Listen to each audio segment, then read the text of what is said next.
Massage చాలామంది చేసుకోరు. So gum massage వల్ల మనకి వచ్చే లాభం ఏంటి?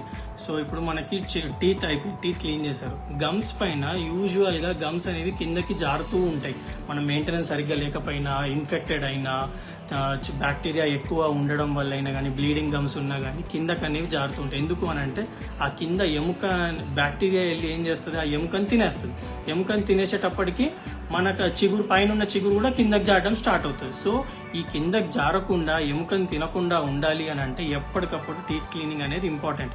సో మీరు చేసుకునే బ్రషింగ్ ఓకే, డాక్టర్ దగ్గర కూడా వెళ్ళి 6 monthsకో ఈ 1 yearకో ఒకసారి వెళ్ళి టీత్ క్లీనింగ్ చేసుకున్నారనుకోండి, బ్యాక్టీరియల్ లెవెల్ అనేది నోట్లో అనేది చాలా తక్కువ ఉండడం జరుగుతుంది. అది తక్కువ ఉండడం వల్ల మనకి హార్మ్నెస్ అనేది చాలా తక్కువ అవుతుంది అనమాట. సో గమ్ మసాజ్ చేసుకోవడం వల్ల ఏంటి అని అంటే, గమ్ మనకి స్టిమ్యులేషన్, మసాజ్ అనేది nothing but we are giving some stimulus to the gum so that it will grow back to its original position.